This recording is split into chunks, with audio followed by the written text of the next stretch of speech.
오늘 우리가 살펴볼 이 본문 9장 10절부터 그리고 10장까지를 우리 함께 살펴보려고 합니다. 9장 10절부터 10장까지 여기에는 세 가지의 주제가 흐르고 있습니다. 9장 10절부터 9장 끝절까지는 솔로몬이 벌인 가불 땅에 대한 이야기가 기록되어 있고 10장 1절부터 13절까지는 솔로몬의 지혜를 듣기 위해 지혜를 찾아온 스바 여왕에 대한 이야기가 기록되어져 있고, 그리고 이어지는 14절부터 10장 마지막 절까지는 솔로몬의 세입금의 무게가 금 666달란트다라는 이야기입니다. 일명 구약의 666입니다. 신약 성경 요한계시록에만 666이 있는 것이 아니라 구약에도 666이 있는 거죠. 그래서 오늘 본문은 솔로몬이 벌인 이 가불 땅, 그리고 솔로몬의 666, 그 이야기들 속에 스바 여왕의 이야기가 들어가 있다. 이 이야기를 하고자 하는 겁니다. 가불 땅과 이 666은 솔로몬의 죄가 무엇인지를 우리에게 지적하는 내용이고, 그 안에 담겨 있는 이 스바 여왕의 이야기는 스바 여왕을 통해서 하나님이 솔로몬에게 마지막 경고를 하는 내용이 기록되어져 있습니다. 그래서 지금부터 한번 살펴보도록 하겠습니다. 첫 번째, 가불 땅입니다. 우리 10절 말씀을 한번 보시죠. 솔로몬이 두 집 곧 여호와의 성전과 왕궁을 20년 만에 건축하였습니다. 그리고 11절, 20년 동안 두로왕 히람은 솔로몬에게 솔로몬의 그 온갖 소원대로 백향목과 잣나무와 금을 제공했습니다. 그리고 이제 그 대가로 솔로몬이 갈릴리 땅의 성읍 20곳을 이 히람에게 주는 거죠. 그리고 12절, 히람이 그 땅을, 솔로몬이 준 땅을 가서 눈으로 보니까 눈에 차지가 않습니다. 그래서 13절에 아니 겨우 나에게 주는 땅이 이거냐 예이 해서 그 땅의 이름을 가불이라고 이름을 합니다. 가불이라고 하는 이름의 뜻은 보잘것없는, 볼품없다라는 뜻입니다. 그러면 이제 일단 솔로몬이 왜 이 땅을 히람 왕에게 팔았는지부터 한번 살펴보겠습니다. 다윗은 성전을 짓고 싶은 마음이 있었습니다. 그러나 하나님께서 다윗에게 성전 짓지 말라고 했죠. 성전 짓지 말라고 했지만 이미 다윗은 성전을 너무나 짓고 싶어가지고 성전을 짓기 위한 모든 준비를 다 끝내놓았습니다.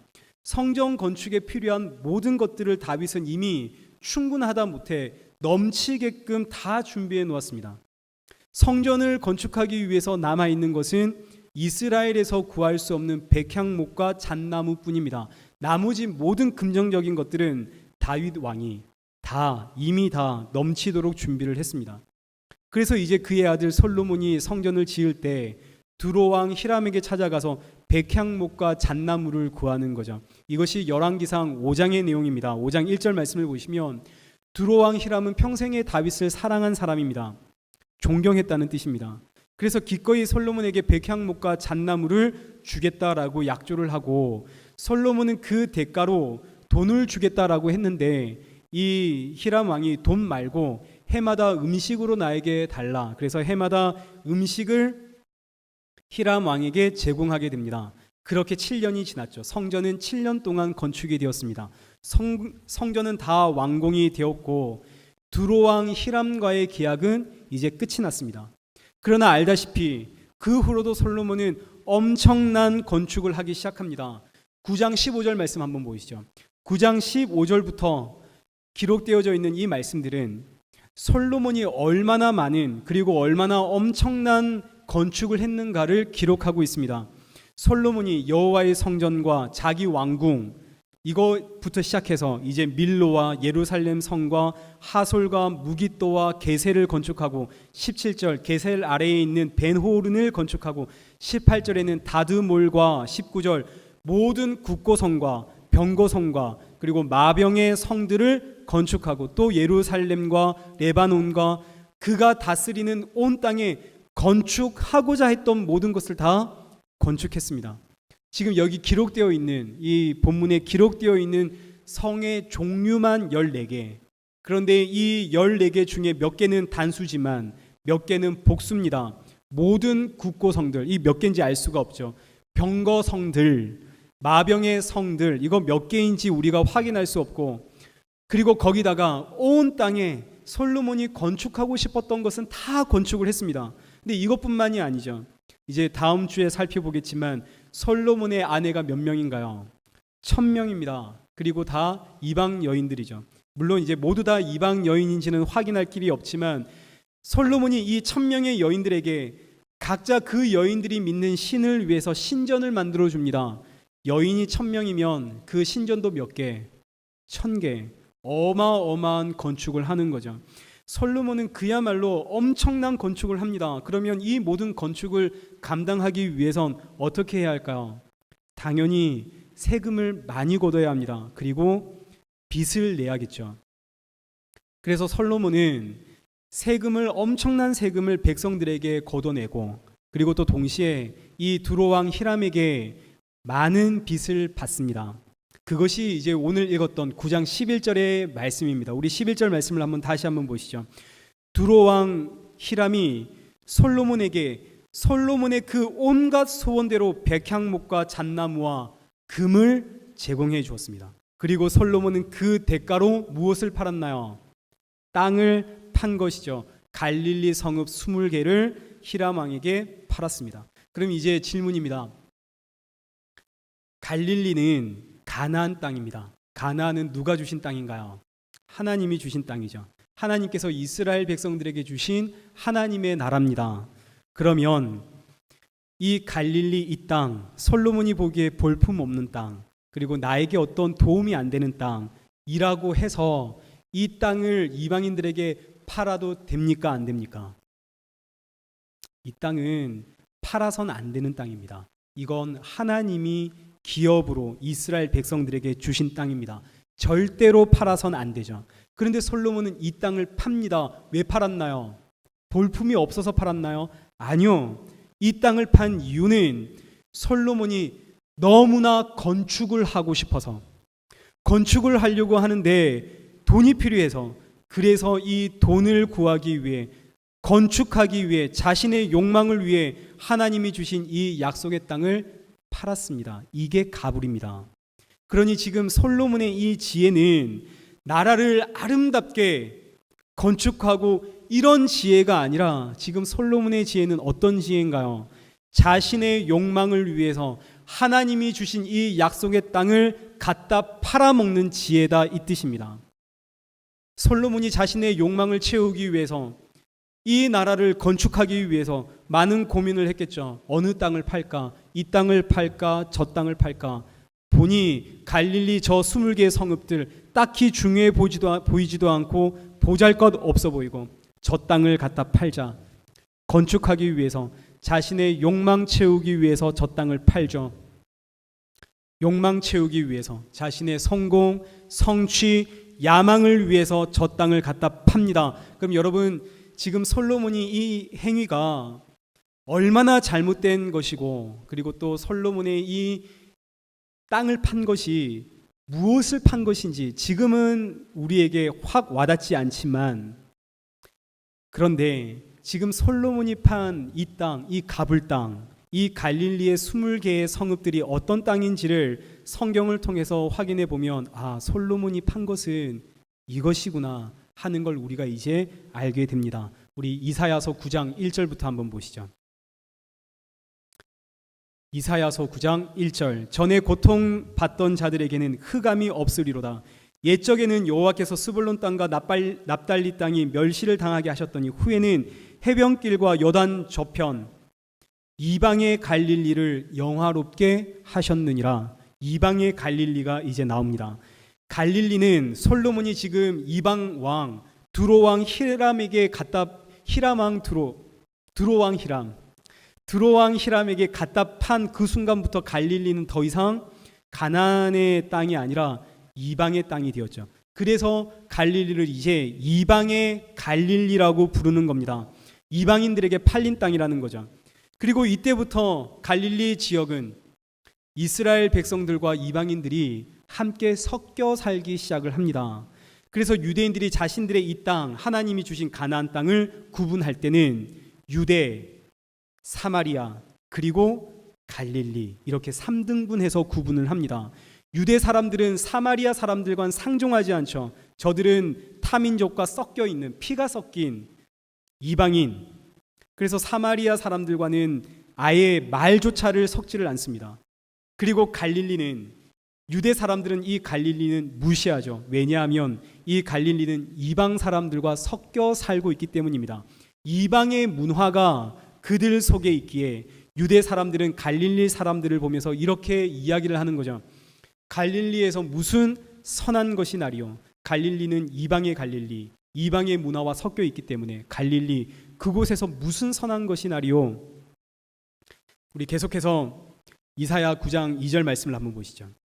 솔로몬은 자신의 욕망을 위해서 이 갈릴리를 팔았는데 갈릴리 땅에 살고 있던 이스라엘 백성들에게 이건 재앙입니다.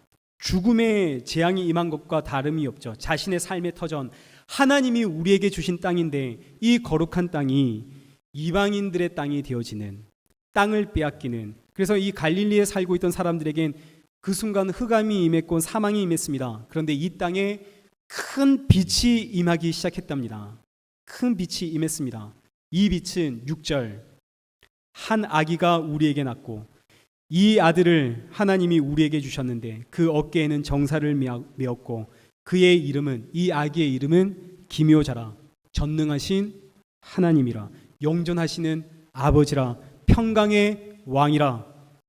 누구 이야기인가요? 예수님의 이야기입니다. 갈릴리, 솔로몬이 판 땅, 보잘것 없어서 솔로몬이 버린 땅. 그런데 이 땅은 알고 보니 전능하신 하나님이 오시는 땅, 평강의 왕이 오시는 땅, 그 왕이 아기로 오시는 땅. 자, 그러면 이제 솔로몬이 버린 것은 무엇인가요? 솔로몬이 버린 것은 단순한 땅이 아닙니다. 전능하신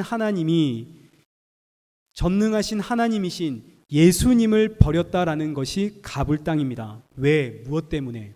자신의 욕망 때문에. 솔로몬이 단순히 땅을 버렸다는 뜻이 아닙니다. 예수님을 버렸다는 거죠. 하나님을 버렸다는 것입니다. 자신의 욕망 때문에 하나님의 나라를 팔고 예수를 판 것, 이것이 가불이라는 뜻입니다. 가불, 나를 위해 예수를 팔았다.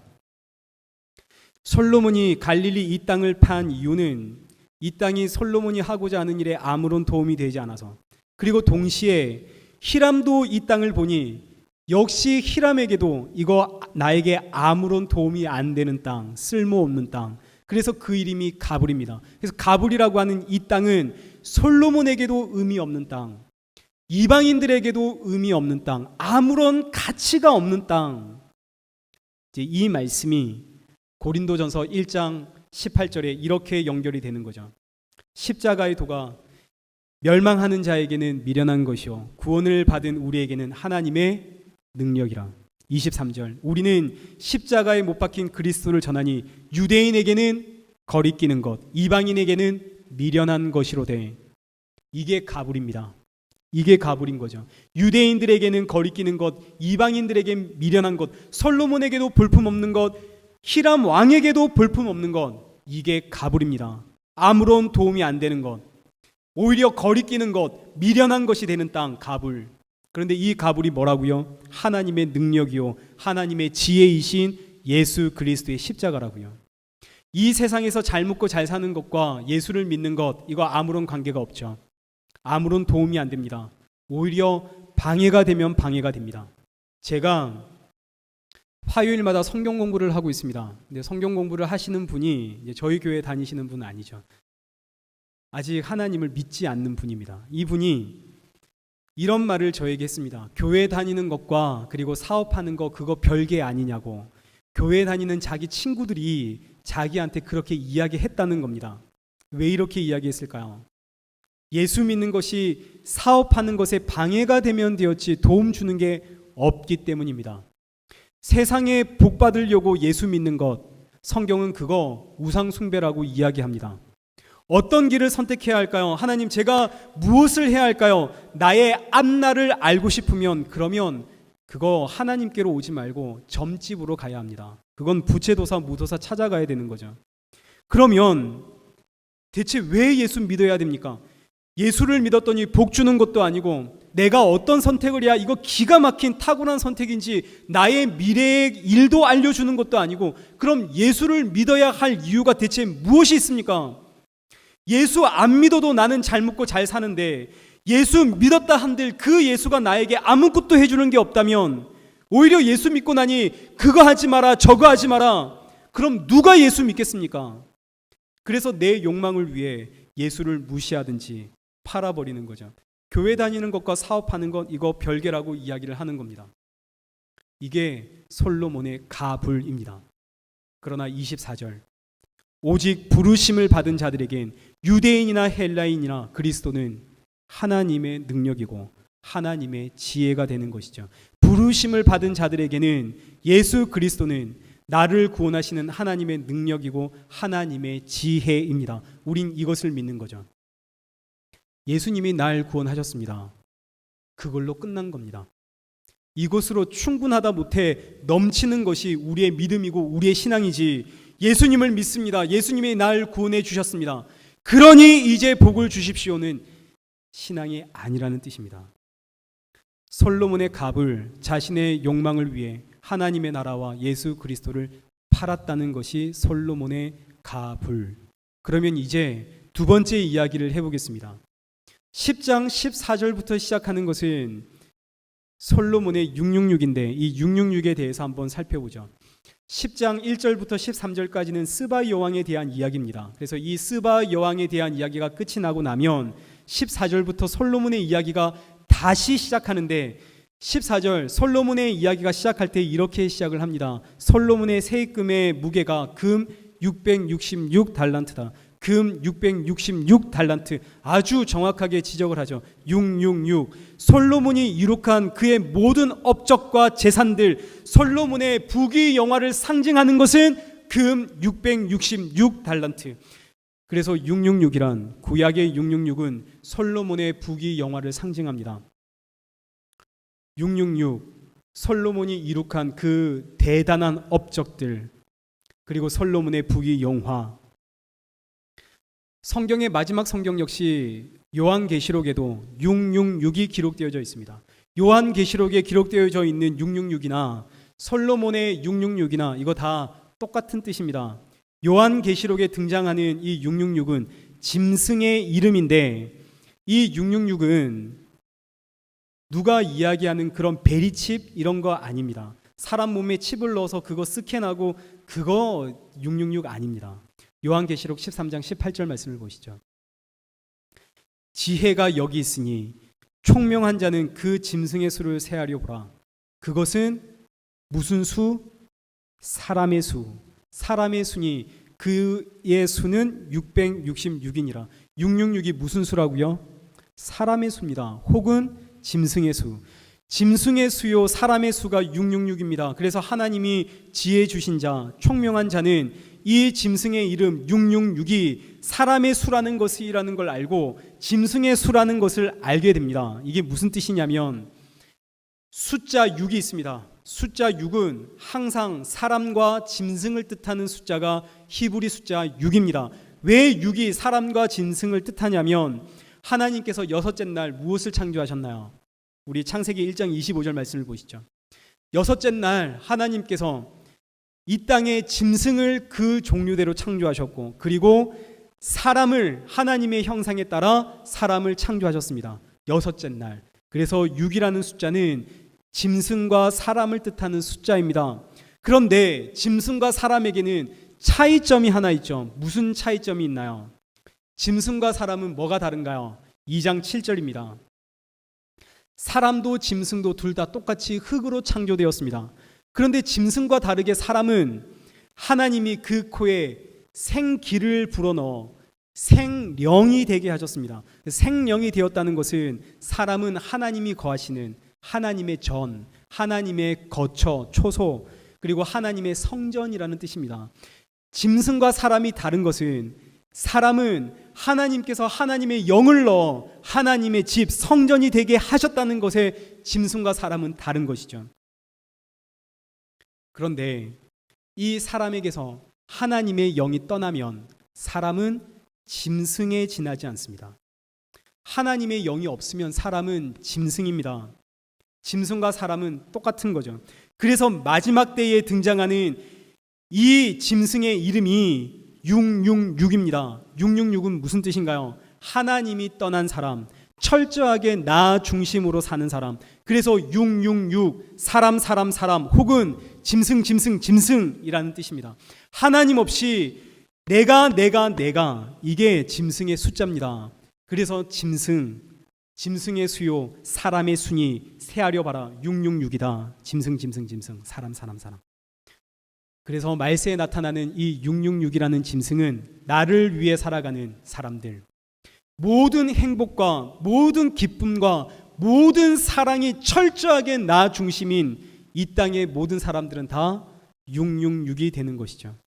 그래서 솔로몬 열왕기상 10장에서 솔로몬이 이룩한 이 왕국, 솔로몬의 이 놀라운 이 부귀영화, 이것을 성경이 666이다 라고 표현을 합니다. 솔로몬의 이 모든 건축물은 다 지극히 자기를 위한 자기 중심적인 자신의 행복과 자신의 명예와 자신의 영광을 위해 만든 것. 그래서 너 솔로몬은 666이다 라는 뜻입니다. 솔로몬 너는 하나님의 영이 없는 짐승이라는 뜻입니다. 그럼 이제 솔로몬의 무엇이 666 짐승인지 우리 한번 살펴보겠습니다. 우리 16절입니다. 솔로몬이 금으로 만든 금방패가 있습니다. 몇 개인가요? 200개입니다. 그리고 17절 솔로몬이 금으로 만든 작은 방패가 있습니다. 이거 몇 개인가요? 300개입니다. 이거 합치면 솔로몬이 만든 금방패는 총 몇 개? 500개. 이 500개의 금방패 이거 왜 만들었을까요? 전쟁하려고 만들진 않았겠죠. 금방패는 전쟁과는 아무런 상관이 없는 방패입니다. 이거 왜 만들었을까요? 그 이유는 솔로몬의 아내가 1000명입니다. 다음 주에 한번 또 살펴볼 수도 있고 안 볼 수도 있겠지만 솔로몬의 아내가 1000명인데 이거 전부 다 정략 결혼입니다. 타국과의 정략 결혼이죠. 아내가 1000명이면 하루에 한 번씩만 결혼해도 몇 년 걸릴까요? 3년. 이틀에 한 번 결혼하면 6년. 일주일에 한 번 결혼하면 몇 년? 21년. 엄청난 거죠. 평생을 결혼만 했습니다. 이 의미는 솔로몬의 이 왕궁은 항상 외국의 사절단들, 결혼시키려고 데리고 온 외국의 사절단으로 항상 붐볐다라는 뜻입니다. 외국에서 사절단이 오면 그럼 군인들이 나와서 열병식을 하죠. 우리나라에서는 군악대가 나와서 음악을 연주하고 군인들이 이 열을 맞춰서 총 돌리기 합니다. 한 번씩 보셨죠? 똑같습니다. 솔로몬의 이 왕궁에 외국의 사신단이 오면 솔로몬의 궁전 그 입구부터 솔로몬이 있는 곳까지 500여 명의 이 군대가 손에 다 금방패를 들고 서 있는 거죠.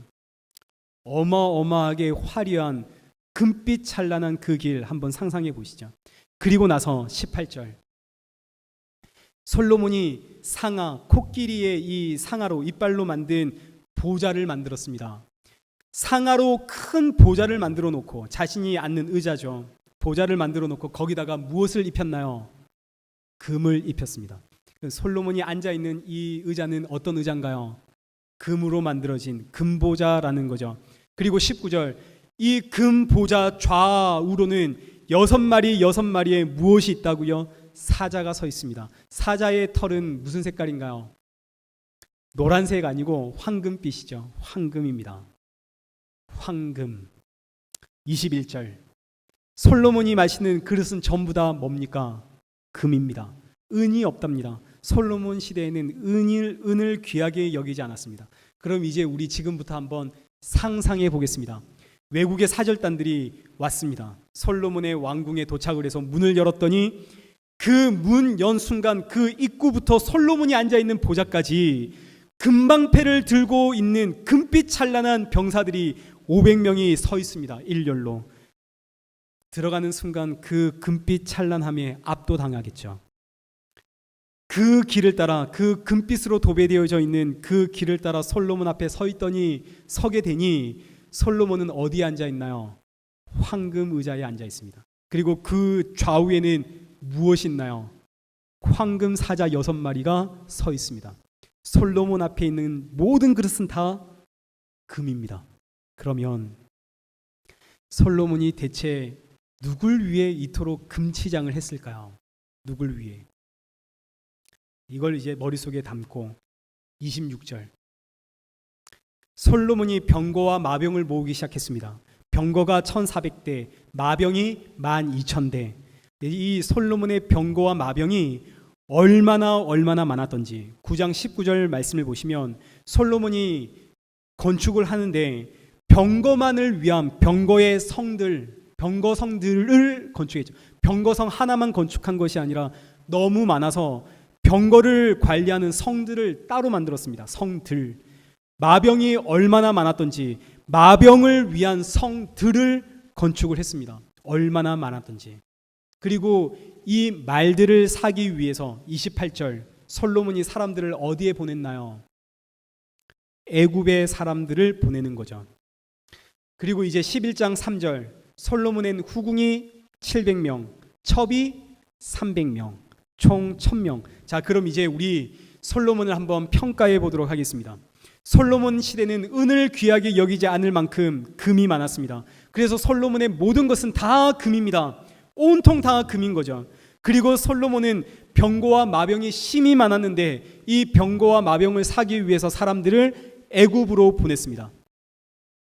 그리고 그 병거와 마병이 너무 많아 성을 건축해야만 했습니다. 그리고 솔로몬은 아내가 1000명이 되었습니다. 자, 이제 어떠신가요? 이야, 이거 정말 대단하다. 하나님이 솔로몬에게 지혜 주셔서 솔로몬 저렇게 부귀영화를 누리며 살아가는구나. 하나님 저에게도 솔로몬과 같은 지혜 주셔서 이런 사람 되게 하소서, 이런 마음이 드시나요? 성경은 지금 솔로몬이 짐승이라고 이야기를 하고 있습니다. 솔로몬 너는 666, 너는 짐승에 지나지 않다. 그 이야기를 하고 있습니다. 신명기 17장 14절 말씀을 보시죠.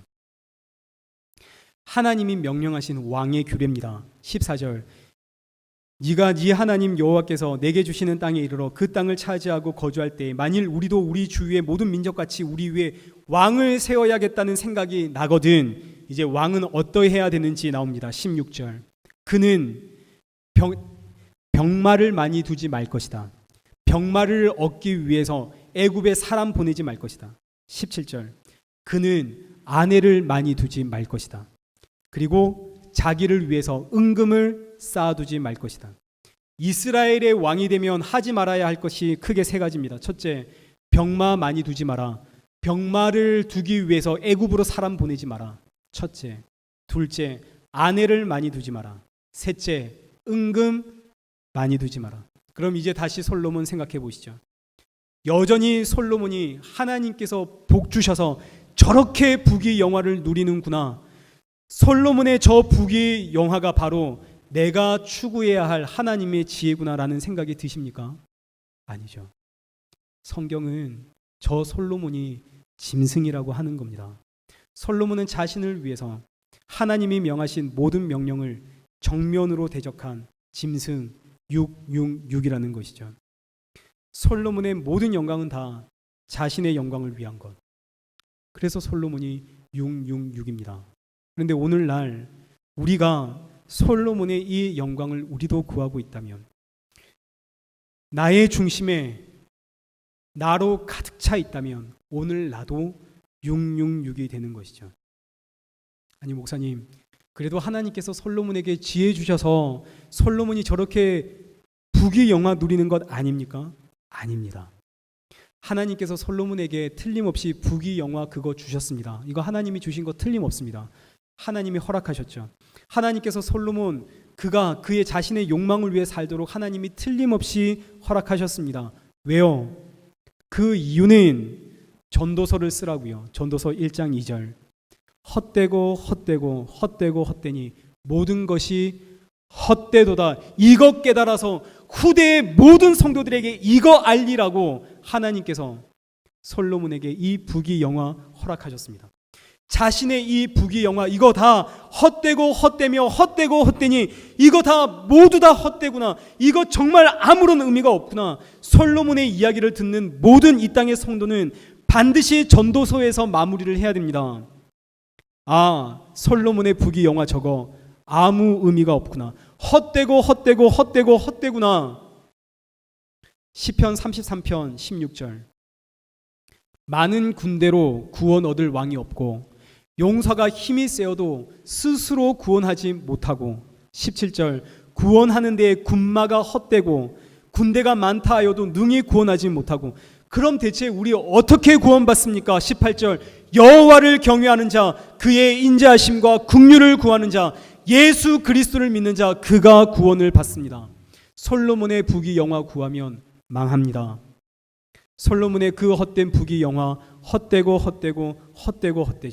솔로몬의 부귀영화는 솔로몬의 죽음과 동시에 다 사라집니다. 솔로몬의 부귀영화로 솔로몬의 이 나라 둘로 쪼개지고 나눠지고 결국 역사에서 사라집니다. 오늘 우리 어떻게 살아야 할까요? 우리 어떻게 살아야 하는지 가르쳐주는 것이 바로 이 세 번째 스바 여왕의 이야기입니다. 스바 여왕의 이야기를 살펴보기에 앞서 먼저 지혜란 무엇인지를 정의하고 살펴보겠습니다. 여러분, 지혜란 무엇인가요? 무엇이 지혜인가요? 지혜란 이 땅에서 솔로몬처럼 잘 먹고 잘 사는 그 부귀영화를 누리게 해주는 그것이 지혜가 아닙니다. 지혜란 잠언 9장 10절 여호와를 경외하는 것, 그것이 지혜입니다. 여호와를 경외하는 것이 지혜죠. 하나님 지혜를 주십시오. 그 무슨 뜻인가요? 하나님 솔로몬의 지혜를 주십시오. 여기에 무슨 뜻인가요? 무슨 의미가 내포되어 있나요? 솔로몬처럼 잘 먹고 잘 사자는 뜻인가요? 아니면 하나님을 경외하는 사람 되게 하소서가 내포되어 있나요? 오늘 우리가 구하는 지혜 속에는 무엇이 담겨 있는지를 확인하라는 뜻입니다. 그럼 이제 우리 4장 34절 말씀을 한번 보시죠. 사람이 솔로몬의 지혜를 들으러 왔으니 이는 그의 지혜의 소문을 들은 천하 모든 왕들이 보낸 자더라. 천하의 모든 왕들이 사람들을 솔로몬에게 보냅니다. 사절단을 보냈다는 것이죠. 왕들이 보내는 이 사절단은 왕들이 아무나 보내지 않습니다. 똑똑한 사람, 머리 좋은 사람. 그래서 무슨 일이 일어났을 때 상황 판단을 분명하게 하는 사람, 그런 사람을 왕이 보내겠죠. 왜 보냈을까요? 왜 천하의 왕들이 사람들을 이스라엘로 보냈을까요? 그 이유는 솔로몬의 지혜가 대단해서 그 나라가 부유해졌다던데 너희들 가서 배워와라.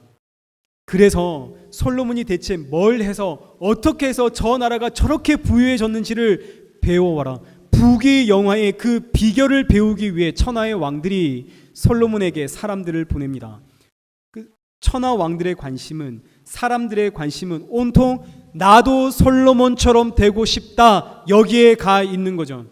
하나님 저에게 솔로몬의 지혜를 주십시오. 이 기도 속에는 그래서 나도 하나님 경외하는 사람 되겠습니다가 아니라 그 지혜로 나도 솔로몬처럼 되고 싶습니다가 분명히 우리 안에는 다 들어가 있습니다. 성경은 이런 것 조금 전혀 놓치지 않고 우리에게 알려줍니다.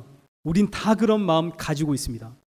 천하의 모든 왕들이 하나님 경외하기 위해 그 지혜를 배우려고 간 것이 아니라 솔로몬처럼 되고 싶어서, 그래서 솔로몬을 찾아가는 거죠. 그런데 이때 스바 여왕은 10장 1절 말씀을 한번 보시죠. 스바 여왕이 여호와의 이름으로 말미암은 솔로몬의 명성을 듣고, 놀라운 이야기입니다. 천하의 모든 왕들은 솔로몬의 지혜 보러 갔습니다. 솔로몬의 지혜, 솔로몬처럼 되고 싶다는 거죠. 그런데 스바 여왕이 들은 것은 솔로몬의 부귀영화, 솔로몬의 지혜, 솔로몬의 명성이 아닙니다. 스바 여왕이 들은 것은 여호와 하나님의 이름을 들은 거죠. 스바 여왕은 정확하게 여호와 하나님의 이름을 들었습니다. 이스라엘의 신, 그 여호와 하나님이 정말 그토록 지혜로운가? 그래서 스바 여왕은 사람을 보내는 것이 아니라 그 지혜를 직접 듣기 위해 찾아옵니다. 내가 확인해야겠다는 거죠. 과연 그토록 여호와 하나님의 지혜가 그토록 대단하다면 나도 그 하나님을 믿고 섬겨야겠다. 스바 여왕이 직접 찾아갑니다. 그리고 솔로몬과의 만남을 통해서 이 스바 여왕이 하나님께 감동되죠. 그래서 6절입니다. 우리 6절부터 한번 보시죠. 왕께 말하되 내가 내 나라에서 당신의 행위와 당신의 지혜에 들은 소문이 사실입니다. 7절 내가 그 말을 믿지 아니하였더니 이제 와서 친히 본즉 내게 말한 것은 절반도 되지 못하니 당신의 지혜와 복이 내가 들은 소문보다 더합니다. 8절 복되도다 당신의 사람들이여 복되도다 당신의 신하들이여 항상 당신 앞에 서서 무엇을 듣는다고요? 지혜를 들음이라. 스바 여왕이 지금 감동해서 찬양하고 있는 것은 솔로몬의 부귀영화가 아닙니다. 솔로몬의 그 지혜도 아닙니다. 스바 여왕이 지금 감동해서 찬양하고 있는 것은 지혜의 본질이신 여호와 하나님인 거죠. 예수 그리스도를 찬양하고 있습니다. 스바 여왕은 솔로몬을 통해서 세상의 화려한 명예, 명성, 부귀영화를 보는 것이 아니라 여호와 하나님을 보고 예수 그리스도를 보았다는 뜻입니다. 오늘날 성도가 이와 똑같습니다. 솔로몬을 통해서 솔로몬의 부귀영화를 보는 자가 있고 솔로몬을 통해서 하나님의 그 아들 예수 그리스도를 보는 자가 있습니다. 오늘 우리의 눈에는 뭐가 보이시나요?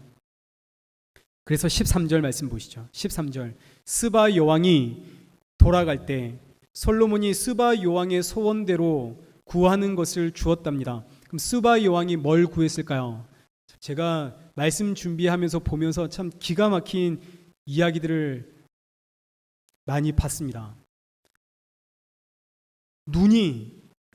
우리의 눈이 솔로몬의 부귀영화에 가 있으면 스바 여왕이 구한 것은 솔로몬과 같이 잠을 자는 것이다 이렇게 가는 겁니다. 그런 주석과 그런 책이 너무 많은 거죠.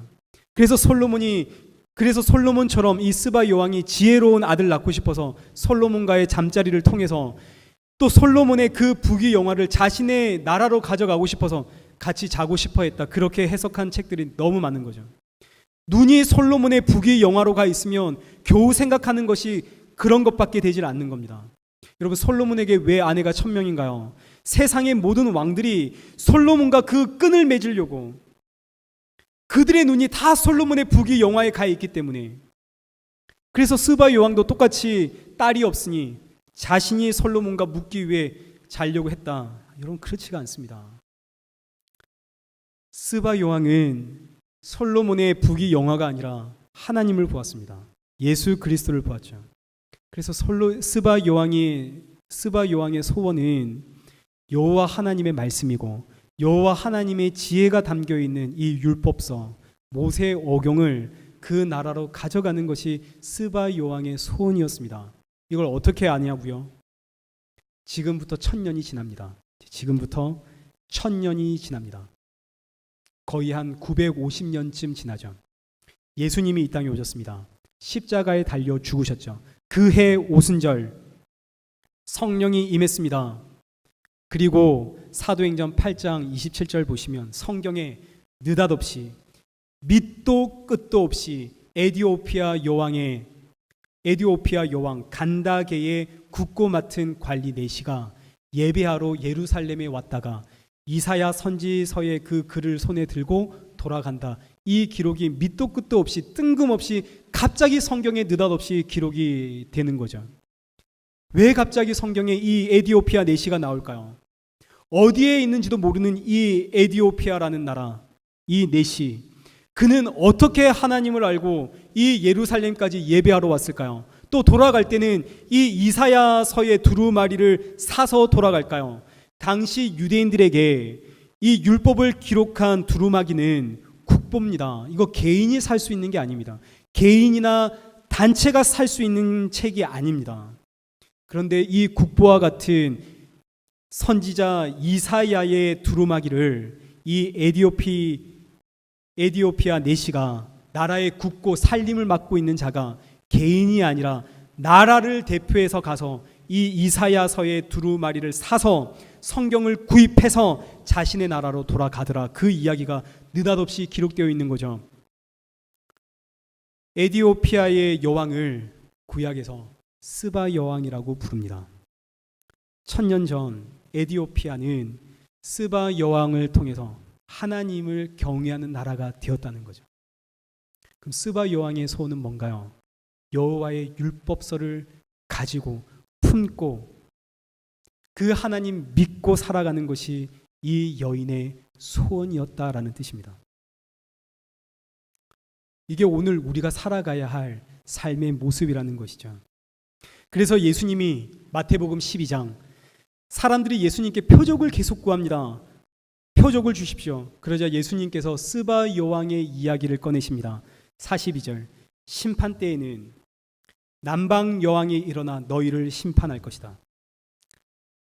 그 여인이 솔로몬의 지혜로운 말을 들으려고 땅 끝에서 왔음이거니와 솔로몬보다 더 큰 이가 여기 있다.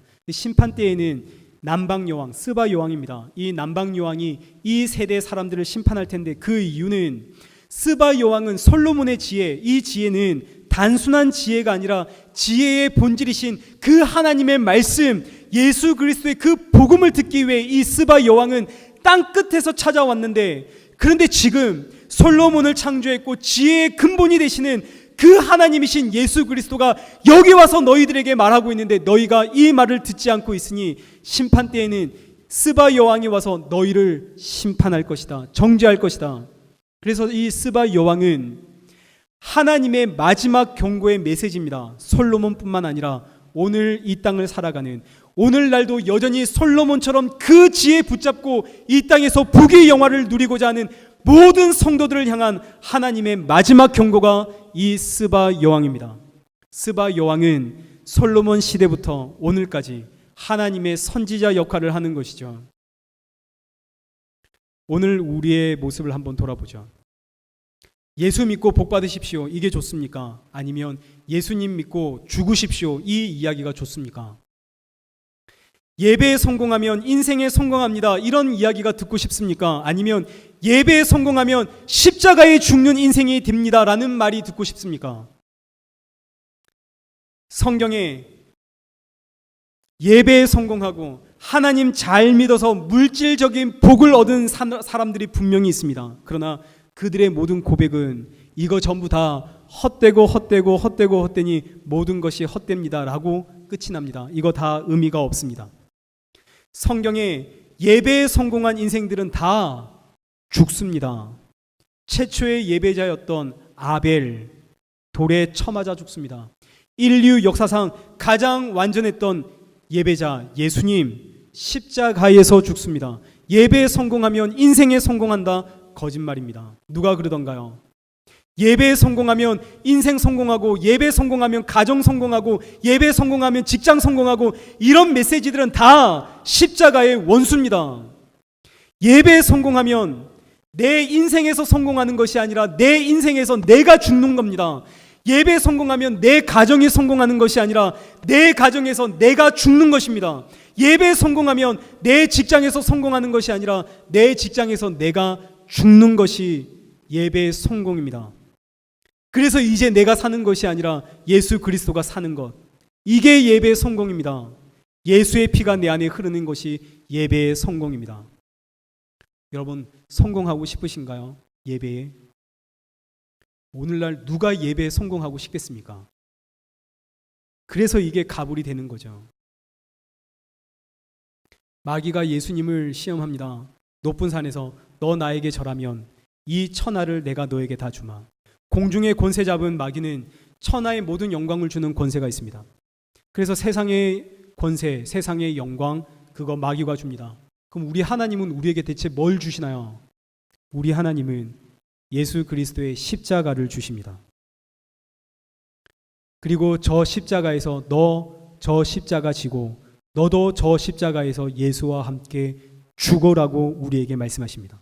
그래서 예수님의 십자가는 유대인이나 헬라인이나 천하 모든 사람들에겐 거리끼는 것, 미련한 것, 듣고 싶지 않은 것, 예배에 성공하면 죽는다는데 누가 예배에 성공하고 싶겠습니까? 그러나 믿는 자에겐 예수 그리스도의 십자가는 나를 살리시는 하나님의 구원의 능력이고 하나님의 지혜가 됩니다. 이제 말씀을 맺겠습니다. 성도는 십자가에서 죽었고 세상에서 죽은 자를 우리가 성도라고 말합니다. 근데 문제는 그 우리 너무나 잘 알죠. 입으로는 늘 고백합니다. 내가 죽어야 됩니다. 하지만 실제로 우리는 죽지를 못합니다. 어떻게 죽을 수가 있습니까? 세상에 좋은 게 이렇게 많은데 어떻게 나를 죽일 수가 있습니까? 내가 살아있죠. 우린 늘 내가 살아있는 존재입니다. 이 말은 나는 가불, 나를 위해 예수를 판 자라는 뜻이고, 나는 666, 나는 그럼에도 불구하고 나를 위해 살아가는 짐승이라는 뜻입니다. 그래서 하나님이 오늘날 성도를 붙잡고 흔드십니다. 우리 히브리서 12장 25절의 말씀을 보고 우리 말씀을 맺도록 하겠습니다. 25절. 너희는 삼가 말씀하신 일을 거역하지 말라. 땅에서 경고하신 일을 거역한 그들이 피하지 못하였거늘 하물며 하늘로부터 경고하신 일을 배반하는 우리일까 보냐. 그때에는 그 소리가 땅을 진동하였거니와 이제는 약속하여 이르시되 내가 또 한 번 땅만 아니라 하늘도 진동하리라. 지금 이 말씀은 시내산의 모세의 이야기입니다. 모세가 시내산에서 하나님의 말씀, 율법 두 돌판을 받고 내려와 보니 금송아지를 사람들이 섬기고 있더라는 것이죠. 그래서 모세가 이 두 돌판을 깨고 금송아지를 섬기고 있는 이스라엘 백성들을 향해 하나님을 믿어야 하고 예수를 믿어야 한다라고 경고의 메시지를 던집니다. 그때 땅이 진동했다라는 뜻입니다. 그런데 이제는 하늘에서 예수님이 오셨습니다. 예수님이 직접 경고하십니다. 예수의 십자가 붙잡고 살아라고요. 예수님을 붙잡고 살아라는 이 경고의 메시지에는 땅만 흔들리는 것이 아니라 저 하늘도 흔들린다는 것이죠. 그래서 땅과 하늘이 흔들리면, 진동하면, 이것이 날 향한 예수님의 경고, 하나님의 경고이구나 하는 걸 알아라는 뜻입니다. 왜 하나님은 하늘과 땅을 흔들어서 우리에게 경고하실까요? 27절. 진동하지 아니하는 것을 영존하게 하기 위하여 진동할 것들 곧 만드신 것들이 병동될 것임을 나타내심이라. 이 말씀이 무슨 뜻이냐면 이 세상에는 진동하는 것이 있고 진동하지 않는 것이 있습니다. 이 세상은 흔들리는 것이 있고 흔들리지 않는 것이 있다는 것이죠. 흔들었을 때 무너지는 것이 있습니다. 흔들릴 때 무너지지 않는 것이 있습니다. 그러면 이 땅에 무너지는 것은 뭔가요? 이 땅에 땅과 하늘이 흔들릴 때 무너지는 건 뭔가요? 사람의 손으로 지은 건 전부 다 무너집니다. 다 무너지게 되어져 있습니다. 그러면 땅과 하늘이 진동할 때 무너지지 않는 것은 무엇일까요? 예수 그리스도의 십자가라는 뜻입니다. 그래서 하나님이 성도를 위해서 성도를 붙잡고 땅과 하늘을 진동시킵니다. 하나님의 경고의 메시지입니다. 땅과 하늘이 진동하면 오늘 내가 붙잡고 있는 모든 것들, 오늘 내가 이룬 것들, 내가 성취한 것들, 이거 다 무너져 내리고 오직 예수 그리스도의 십자가만 남죠. 그래서 28절, 우리가 흔들리지 않는 나라를 받았은즉 은혜를 받자 이로 말미암아 경건함과 두려움으로 하나님을 기쁘시게 섬길지니 우리 하나님은 소멸하는 불이심이라. 하나님은 소멸하는 불이십니다. 이 땅에서 내가 붙잡고 있는 모든 것들 다 흔들어서 하나님이 소멸시켜 버리십니다. 그러니 경건함과 두려움으로 하나님을 섬기십시오. 하나님께서 우리에게 흔들리지 않는 나라를 주셨습니다. 이 나라를 위해서 하나님께서 자신의 아들을 내어주셨죠. 그 아들은 십자가에서 살과 피를 쏟았습니다. 그렇게 우리에게 흔들리지 않는 나라가 주어졌습니다. 우린 이 나라에 살죠. 그런데 흔들리지 않는 이 하나님의 나라에 살면서 온통 흔들릴 것 그거 붙잡고 그거 구하며 산다. 이건 말도 안 되는 이야기입니다. 그래서 하나님의 나라는, 성도가 살아가는 하나님의 나라는 그래서 날마다 흔들립니다. 하나님께서 하나님의 나라를 날마다 흔드신다고요. 왜 흔드실까요? 무엇이 흔들리지 않는 것인지를 우리에게 보여주려고, 무엇을 붙잡고 살아야 할지를 우리에게 알려주시려고 하나님께서 하나님의 나라를 흔드십니다. 하나님의 나라는 날마다 흔들립니다. 이것은 하나님의 경고의 메시지이자 동시에 하나님의 사랑의 메시지입니다. 하나님의 나라가 날마다 흔들리죠. 어디가 하나님 나라인가요? 교회 하나님의 나라죠. 또 어디가 하나님의 나라인가요? 여러분이 하나님의 나라죠. 하나님이 있는 곳은 다 하나님의 나라입니다. 또 어디가 하나님의 나라인가요? 여러분의 가정이 하나님의 나라입니다. 여러분이 있는 직장이 하나님의 나라입니다. 그럼 무슨 말인가요? 하나님의 나라는 날마다 흔들립니다. 그래서 내 가정은 날마다 흔들리고 내 직장은 날마다 흔들리고 심지어 이 교회도 흔들리고 나도 흔들리고 사방이 흔들립니다. 날마다. 하나님의 경고의 메시지고 우리는 날마다 나를 흔드시는 그 하나님 앞에 감사해야 합니다. 성도의 복이 뭔가요? 나를 붙잡고 흔들어 대시는, 탈탈 털어서 세상의 것들 떨어지게 하시고 예수 그리스도의 십자가 붙잡게 하시는 것, 이것이 성도의 유일한 복입니다. 이거 붙잡지 말고 영원한 나라, 영원한 십자가 붙잡고 살아라고 하나님께서 나를 이토록 흔드시는구나, 이토록 탈탈 터시는구나. 하나님의 사랑의 고백입니다. 그 하나님의 사랑의 고백에 감사할 수 있는 저와 여러분 되시길 축원합니다. 우리 이 시간 기도하실 때 우리 이 찬양의 가사처럼 저 십자가 생각할 때마다 세상의 욕심이 헛된 줄 깨닫고, 또 저 십자가 볼 때마다 죽으신 구주 외엔 자랑할 것이 없음을 깨닫고, 또 저 십자가 볼 때마다 나의 교만한 마음을 깨닫고, 또 저 십자가 볼 때마다 주님 앞에 산 제물이 되겠습니다를 결단하는 우리 성도가 되어지기를, 이렇게 살아갈 수 있도록 성령의 도우심, 충만하심을 구하며 우리 이 시간 살아계신 하나님 앞에 함께 기도의 자리로 나가겠습니다. 기도하겠습니다.